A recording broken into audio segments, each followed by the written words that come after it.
1. Seorang statistisi di Badan Pusat Statistik atau BPS sedang menganalisis data time series.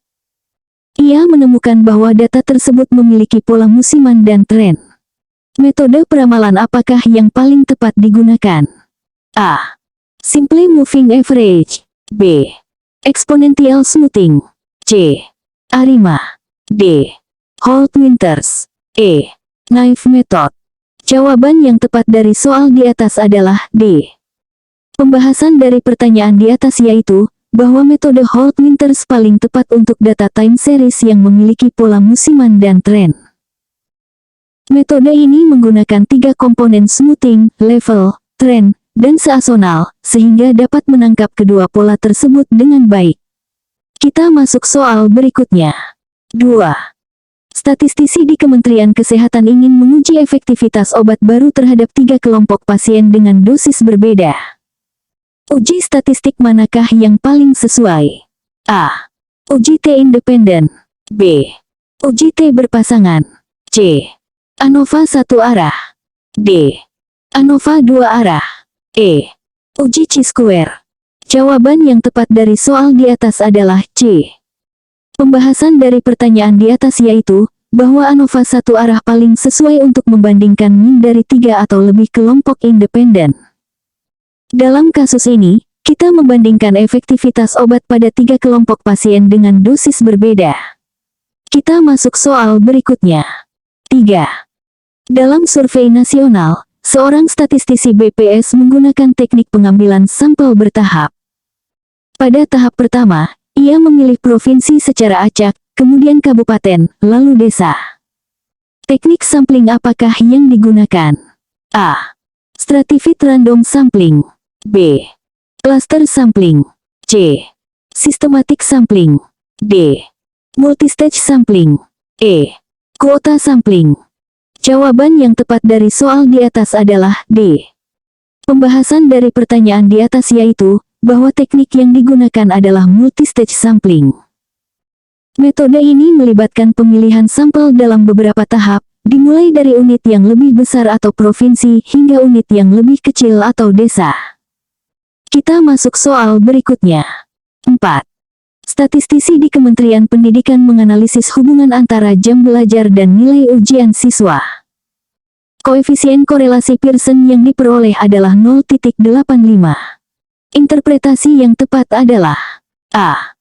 Ada hubungan kausal antara jam belajar dan nilai ujian. B. 85% variasi nilai ujian dijelaskan oleh jam belajar. C. Terdapat hubungan positif kuat antara jam belajar dan nilai ujian. D. Setiap kenaikan 1 jam belajar akan meningkatkan nilai ujian sebesar 0,85 poin. E. Hubungan antara jam belajar dan nilai ujian tidak signifikan. Jawaban yang tepat dari soal di atas adalah C. Pembahasan dari pertanyaan di atas yaitu, bahwa koefisien korelasi Pearson 0,85 menunjukkan hubungan positif yang kuat antara jam belajar dan nilai ujian. Namun, ini tidak menjelaskan kausalitas atau persentase variasi yang dijelaskan atau itu adalah R-square. Kita masuk soal berikutnya. 5. Seorang statistisi di Badan Pengawas Obat dan Makanan atau BPOM melakukan uji hipotesis dengan alfa sama dengan pukul 0/5 dan memperoleh p-value pukul 0/3. Kesimpulan yang tepat adalah A. Hipotesis 0 diterima. B. Hipotesis alternatif diterima. C. Hasil tidak signifikan secara statistik. D. Terjadi kesalahan tipe 1. E. Terjadi kesalahan tipe 2. Jawaban yang tepat dari soal di atas adalah B. Pembahasan dari pertanyaan di atas yaitu, bahwa dengan p-value atau pukul 0/3 kurang dari alfa atau pukul 0/5 kita menolak hipotesis 0 dan menerima hipotesis alternatif. Hasil ini signifikan secara statistik pada tingkat signifikansi 5%. Kita masuk soal berikutnya. 6. Statistisi di Kementerian Keuangan menggunakan metode prinsipal komponen analisis atau PCA untuk menganalisis data ekonomi multivariat. Tujuan utama penggunaan PCA adalah A. Menghilangkan outlier dalam dataset. B. Memprediksi nilai variabel dependen. C. Menguji hubungan kausal antar variabel. D. Mengurangi dimensi data dengan mempertahankan variasi maksimum. E. Mengelompokkan data ke dalam klaster yang homogen. Jawaban yang tepat dari soal di atas adalah D. Pembahasan dari pertanyaan di atas yaitu, bahwa tujuan utama PCA adalah mengurangi dimensi data dengan tetap mempertahankan sebanyak mungkin variasi dalam dataset. Ini dilakukan dengan mentransformasi variabel asli menjadi komponen utama yang tidak berkorelasi. Kita masuk soal berikutnya. 7. Dalam analisis regresi logistik, seorang statistisi di Kementerian Ketenagakerjaan menemukan odd ratio sebesar 2,5 untuk variabel tingkat pendidikan terhadap status empleado. Interpretasi yang tepat adalah A.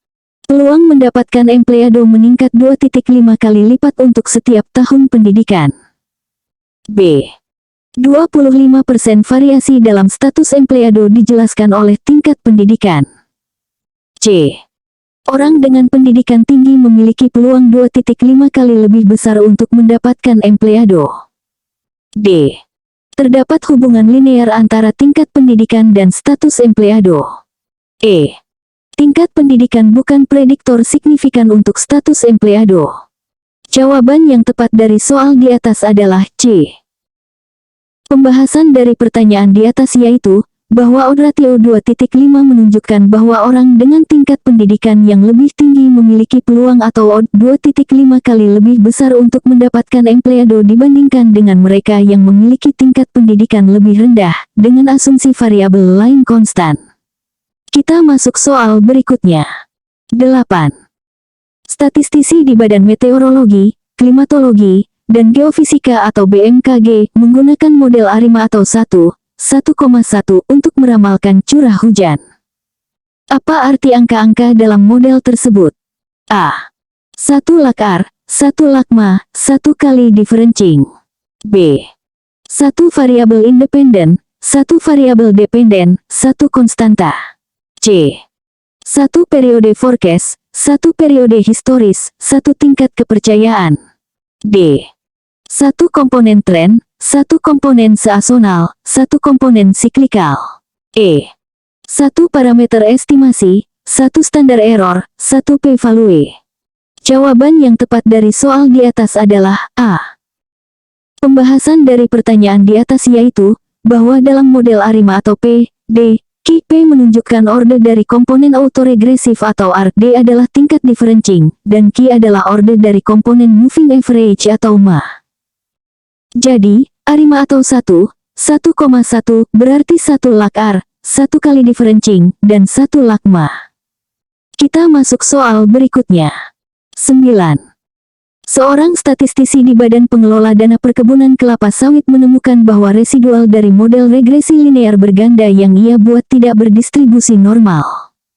Langkah apa yang paling tepat dilakukan? A. Mengabaikan asumsi normalitas karena sampel besar. B. Menghapus outlier secara otomatis. C.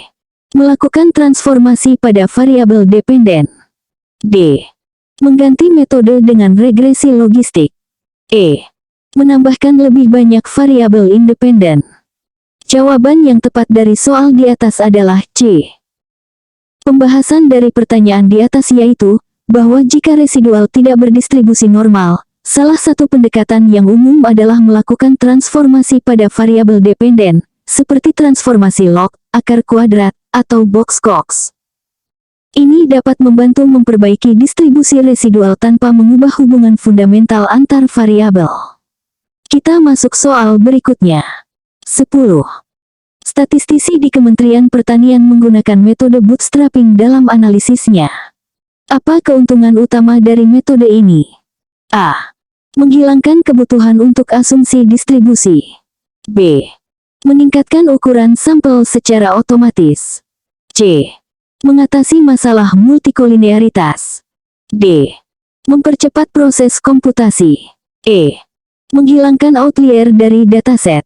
Jawaban yang tepat dari soal di atas adalah A.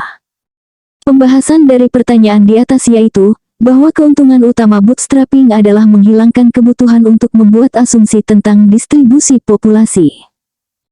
Metode ini menggunakan resampling dari data yang ada untuk memperkirakan distribusi sampling statistik, memungkinkan inferensi statistik tanpa asumsi distribusi teoretis. Kita masuk soal berikutnya. Assistance,